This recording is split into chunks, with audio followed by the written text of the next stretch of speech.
존경하는 이종건 선배님께 질문드리고 싶은데요. 진정성이 있으려면 말이 아니라 행동을 해야 된다고 생각이 들거든요.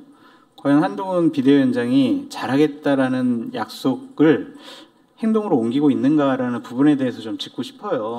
사실상 부족한 부분 되게 많습니다. 그런데 한번 비교를 해보죠. 자꾸 절대평가 말고 상대평가를 한번 해보죠. 이재명 대표와의 상대평가 아닙니다. 전 자꾸 어떤 비교를 하냐면 황교안 대표, 홍준표 대표, 우리 이번 20대 총선과 21대 총선을 말아드신 국민의힘 계열 정당의 대표들과 한번 비교를 자꾸 하는 거예요. 그 당시 어떤 상황들이었는지. 당시에 황교안 대표 자기가 아끼는 사람들 꽂아 넣으려고 공천 본복을 수십 번을 합니다. 지금 한동훈 비대위원장 아까 도태호 얘기했지만 한동훈 비대위원장이 그때 그 비대위 회의에서 사실은 자기가 결정을 하고 이거 재심해달라라고 이야기한 겁니다. 비대위원들 중에 아주 격렬하게 그냥 가자고 한 목소리 많았어요. 그런데 관철은 못 시켰습니다. 그게 한계 저도 인정을 합니다. 하지만 거기서 만약에 이게 핵심 모습이다. 그래서 내 사람 꽂아야 된다라고 한 건가요? 혹시? 국민의힘의 지지율을 왕창 끌어내릴 만한 폭발력 있는 그런 리더십 부재는 아니다라고 생각합니다. 후반전 들어가겠습니다. 정권 심판론 15%, 20%까지 더 높았던 적이 있습니다. 그런데 지금은 그 조사에서 비슷하게 나오거나 많아도 10% 정도 차이가 되고 있고 아마 그게 가장 큰 영향을 미친 게 한동훈 비대위원장 아닌가. 원래 대통령의 낮은 국정 지지도 높은 정권 심판론의 구도 속에서 2024년 총선은 민주당의 일방적인 승리가 예측이 됐었어요. 근데 한동훈 비대위원장 등장으로 정권 심판론이 좀 희석됐고요. 민주당 공천 파동으로 인해서 민주당 지지층이 분열됐고요. 이재명 당대표에 대한 높은 비호감도 의대 정원 확대 등 국민적으로 좀 관심 있고 호응받을 만한 일들을 정권 차원에서 밀어붙이게 해서 정권 심판론이 상당히 좀 희석된 부분이 있습니다. 그러나 지금 여권에 좀 부적절하고 비상식적인 일들이 좀 벌어지고 있는 것 같고, 그러니까 민생 토론회라든지 이종석 전 국방부 장관 대사 임명, 그리고 국민의힘이 건강하지 않은 공천을 한 것 같아요. 내용을 다 뜯어보면 민주당이 총선에서 다수당이 될 것 같다라고 저는 먼저 전망을 해드리고요. 양당의 총선 전략은 단순 명확한 것 같습니다. 저 사람 나빠요 전략입니다. 국민의힘은 이재명 나빠요 그러고 민주당은 윤석열 나빠요, 한동훈 나빠요, 이런 식으로 상대방을 좀 악마화하고 국민들에게 상대에 대한 반감과 거부감을 좀 맞게 만드는 그런 전략을 사용하고 있고요. 대선하고 다르잖아요. 그렇죠. 대선은 대통령이라는 주체가 행정부를 장악을 해서 이거를 할 수 있는 어떤 권한들이 있다라면은 총선이라는 거는 어쨌든 다수당이 된다고 하더라도 의회가 할 수 있는 거는 법안을 만드는 것까지는 가능하지만 그것도 행정부의 협조와 협력 이런 것들이 꼭 필수적이기 때문에 정책으로서는 별로 큰 이제 이슈가 안 된다고 보고 우리를 다수당으로 만들어 주십시오 양당이 얘기를 하잖아요. 그러면 다수당이 돼서 뭘 하겠다 정도는 좀 핵심적인 게 나와줘야 되는데 민주당은 지금도 다수당이에요. 다음에 다수당이 되면은 뭘 하겠다는 거죠? 그러니까 그러면은 지금 우리가 다수당이었지만 지난 4년 동안 우리가 이런 걸 못했는데 이거를 하겠습니다가 나와야 되잖아요. 그러면 성찰이 먼저 나와야 되는 거예요. 그러니까 저쪽에 폭정을 막아주십시오. 행정 권력과 입법 권력을 다 장악하는 거를 막아주십시오 하는 네거티브까지는 알겠어요. 근데 뭘 하겠다라는 게 지금 특검법밖에 없습니다. 물론 특검도 중요하죠. 근데 뭘 우리가 못해 정치 개혁을 뭘 하겠다 예를 들면 이런 것들이 전혀 실종됐다라는 거에 이제 민주당이 비판을 해야 될 것 같고 국민의힘은 더 심각합니다. 이거 국민의힘 슬로건이 국민의힘이 합니다. 지금 합니다. 이거에서 논란이 됐잖아요. 이재명은 합니다. 베낀 거냐 이게 논란이 됐는데 뭘 하겠다라는 거죠. 국민의힘이 다수당이 되면은 더 많은 홍범도 장군 흉상을 이전을 하고 더 많은 양평고속도로를 이렇게 뚫고 이런 걸 하겠다라는 건가요? 그러니까 뭘 하겠다라는 건지 내용이 없어요. 슬로건만 있고. 저쪽을 무조건 죽여야 돼. 그럼 죽이려면 뭐야? 네거티브 전략이어야 돼요. 네거티브 전략은 그렇다고 정책적 네거티브도 아닙니다. 그냥 저쪽에 어떤 이슈 하나 잡아서 윤리적으로 도덕적으로 저쪽은 안 돼 무조건. 이게 생태탕 헤라가모부터 시작을 해서 온갖 네거티브가 양산이 되는데 불구하고 져요. 지는데 또 해요. 제가 이재명 대표가 아마도 한 달 동안 그렇게 공천과 관련돼서 파동이 일고 감각이 있다면 지지율 떨어지는 거 보이는데도 불구하고 아무 행동도 취하지 않고 아무 말도 하지 않는 이유를 생각을 해봤습니다. 딱 이거예요. 한 달 동안 네거티브하면 이긴다. 정권 심판론 얘기하고 이체 무슨 술 이름 같은 거 얘기하면 이긴다. 내가 뭐 포지티브 할 필요도 없고 저렇게 해서 공격하면 난 이긴다. 그거 하나 믿는 거예요. 유신 때, 50 때 이 정보기관, 검경을 이 정치수단으로 사용하는 그런 트라우마 때문에 우리가 지금 대통령의 선거운동을 못하도록 막고 있는 거거든요. 근데 사실은 이 오세훈 선거법의 요지가 그거잖아요. 입은 풀고 돈은 묶어라. 그와 똑같은 거죠. 그러니까 대통령이 어떤 이야기를 다 할 수 있도록 하되 단 자의적인 예산 전용이라든지 자신의 그러니까 지금 행정 조직 부처를 그러니까 선거운동에 동원하는 그 정도를 막으면 된다는 것이죠. 그러니까 저는 그런 부분들이 필요하다고 생각하고 사실 지금 정책 이슈 없다고 그러지만 제가 생각해도 중요한 정책 이슈 있죠. 뭐가 있느냐. 의대 정원 확대 문제입니다. 의대 정원 확대 문제가 사실은 지금 이 국민의힘이 초반에 이 좀 승기를 잡는데 결정적인 역할을 한 거예요. 제가 생각했을 때는. 근데 문제는 이거 지속 가능할 것이냐. 그렇지 않을 수도 있다. 왜? 지금 의료 공백 사태가 만약 장기화될 경우에는 이게 어떻게 보면 여건하게도 부메랑으로 돌아올 수 있다. 그렇기 때문에 상당히 이 주시해야 될 문제라는 생각이 들고요.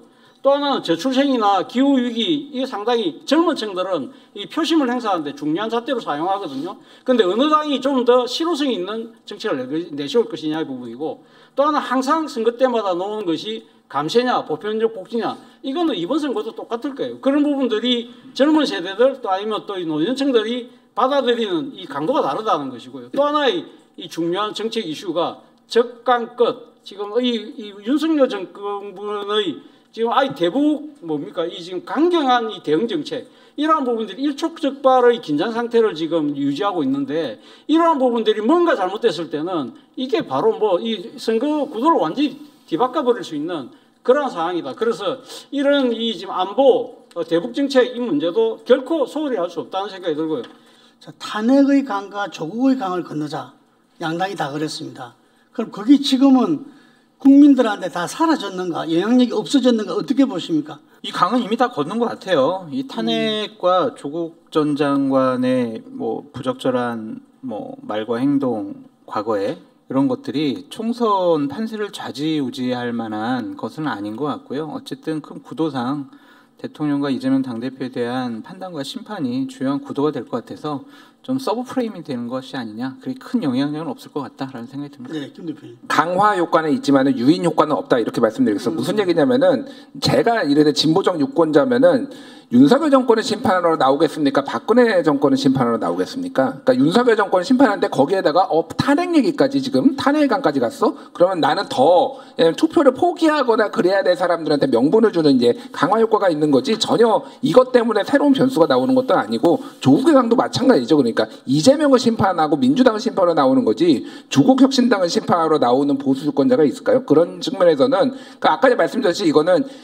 과거를 묻지도 따지지도 않고 모든 세력들 다 모여 이제 패싸움, 딱 이게 지금 구도가 완성되는데 탄핵과 조국이 이제 딱 이제 땔감으로 사용됐다 이렇게 보는 게 맞을 것 같습니다. 변수와 상수로 그 중도층의 생각을 표현하고 싶어요. 변수라는 건 중도층이 바라봤을 때 생각지도 못한 무엇인가가 나타나서 여기에 흔들리는 것이 변수고, 상수는 이미 반영된 것, 이미 이 모든 어떤 정치권에 있을 수 있는 이슈라고 한다면 탄핵광과 조국광은 이미 반영된 이슈, 이미 상수로 자리 잡고 있는 이슈이기 때문에 조국이 다시 당을 만들거나 혹은 도태우 같은 사람이 나서서 다시 탄핵을 연상시키게, 유형화를 연상시키게 하더라도 이미 중도층에는 그럴 수 있겠지, 이것 때문에 내가 이 뭐 둘 중에 하나를 판단할 수 있는 어떤 근거, 변수는 아니야 정도로 선반영됐다, 주가에 이미 반영돼 있는 상태다라고 생각을 합니다. 앞으로 뭐 볼만한 장면이 한동훈 비대위원장이 대구 갔을 때 박근혜 대통령 만날 거냐 말 거냐, 이거 상당히 전략적으로 아마 그러니까 국민의힘에서 고민할 수밖에 없다. 이 이야기들이 사실은 탄핵의 변수가 살아있다는 이야기고요. 또 하나는 조국의 강도, 우리가 아까 이야기했던 조국 혁신당에 대한 문제, 이 문제가 사실은 저는 뭐 전체적으로 마이너스 셈이 될 거라고 보지만, 이런 부분들이 상당히 아마 이 지금 유권자들 입장에서는 표를 선택하는데 찍을 때 상당히 조국을 내가 어떻게 바라봐야 될 것인가 상당히 고민할 지점이라는 생각이 듭니다.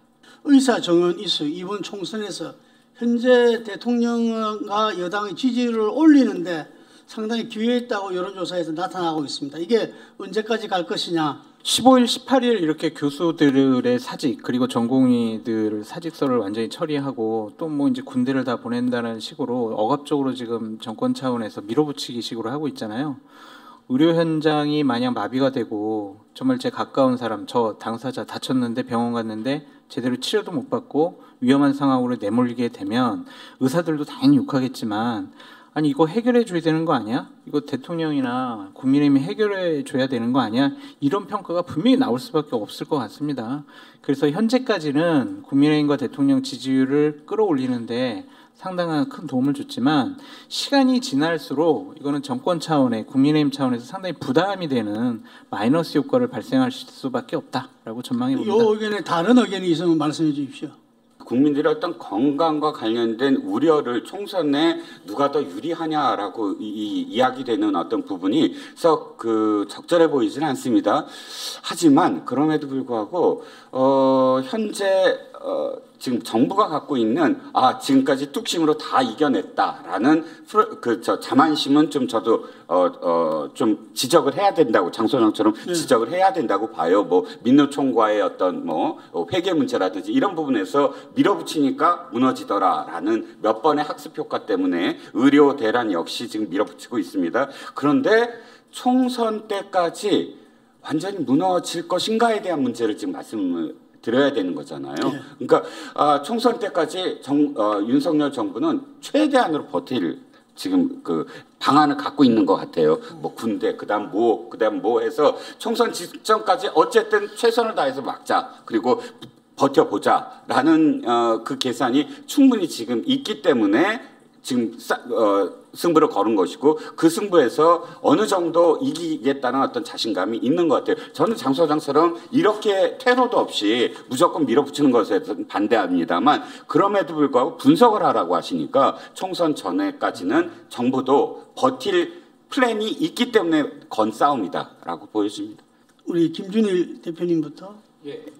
저는 이종섭 장관 깜짝 놀랐습니다. 야, 얼굴 확 다가와. 아니 제가 드린 사진은 아닌데 어쨌든 이종섭 장관 호주 대사 출국 요 사진을 결정적으로 뽑았는데 왜 그러냐면요. 이게 이유가 있어요. 이게 그냥 우스개로 한 게 아닙니다. 그러니까 윤석열 대통령의 오판과 오만이 정권 심판론에 불을 재지폈다라고 저는 판단을 하고 최근에 지표들도 그렇게 움직이고 있어요. 무슨 얘기냐면은 민주당의 공천파동으로 인해서 민주당 지지율이 좀 하락세를 타면서 그랬는데 그거를 가까스로 수습하는 것도 있지만은 민주당이 얘기했던 정권 심판론이 사실은 이제 지금까지 굉장히 많은 아까 전 이채양명주 같이 이제 막 있었지만은 이거를 환기시켜줄 점화 장치가 없었습니다. 그게 이제 김건희 여사 명품백 뭐 이런 걸로 좀 기대를 했지만은 그게 이제 사실상 무산되고 이런 상황이었는데 이거를 대통령이 피해자를 도피시키는 사실상 도피시키는 이런 정치적 오판을 하면서 이게 이제 확 불이 달아올랐다라는 거고 이거는 계속될 것 같아요. 그러니까 이걸로 인해서 다른 것들도 다 힘에 좀 탄력을 받게 생겼다라고 해서 이 장면 기억하시죠? 이재명 대표가 기자들을 피했습니다. 굉장히 오랫동안 피했는데 갑작스럽게 기자 브리핑을 한다고 나타나서 공천과 관련해서 질답이 있었고 그 다음에 0점 받은 사람도 있습니다. 여러분도 아시죠? 흐흐흐. 이 장면이 결정적 장면이라고 저는 갖고 왔습니다. 어떤 결정적 장면이냐면 민주당의 미래 과연 어디로 갈 것인가라는 생각이 들었어요. 민주당은 제가 아는 민주당은 어찌됐든 자신의 정적이나 자신과 경선을 함께 치는 사람이거나 혹은 자신이 주류일 때 비주류였던 사람들을 인정을 했습니다. 김대중 대통령도 인정을 하고 노무현 대통령도 인정을 하고 문재인 대통령도 인정을 했어요. 그러니까 노무현 대통령은 사실 당의 어떤 주류가 돼본 적은 없죠. 그렇지만 문재인 대통령도 어쨌든 봉숭아 학당 그 최고위원을 어떻게든 다독이려고 노력을 했고 그 김정숙 여사가 다 초대해서 음식도 대접을 하고 어떻게든 노력을 하고 또 그 노력 속에서 당의 어떤 여러 가지 목소리를 담는 당으로 보이려고 했습니다. 그런데 이재명 대표는 흐흐흐 웃음이 어떤 웃음일까 굉장히 많이 생각을 했어요. 조소일까 아니면 뭐 실소일까 전처 웃음 속에서 뭘 느꼈냐면 이제 내 당이구나. 이 노무현의 당도 아니고 문재인의 당도 아니고 김대중의 당도 아니고 드디어 비주류 평생 비주류였던 내가 이 당을 장악을 했구나라는 그런 통쾌함의 웃음이었다라고 지금은 여겨져요. 유명행사 찐명 형제의 한 장면이 이번 총선을 가를 뭐 결정적인 현재까지는 저는 그런 생각을 합니다. 그러니까 조국 혁신당이 지금 나타나지 않았다면 지금 이재명 당대표는 어땠을까, 민주당은 어땠을까라는 좀 생각이 들고요. 조국 혁신당과 이재명 당대표가 저렇게 손을 잡지 않았다면 과연 이재명 당대표가 어땠을까라는 그런 생각을 해봐요. 조국 혁신당이 나타남으로써 민주당 지지층은 결집이 됐고요. 정권 심판론으로 구도를 확 돌려놨다고 보여집니다. 공천 갈등에서 그 허우적거리는 모습 속에서 좀 벗어나는 중요한 계기가 조국 혁신당의 등장과 이재명 조국의 저 손잡는 모습 때문에 지층을 결집시켰다.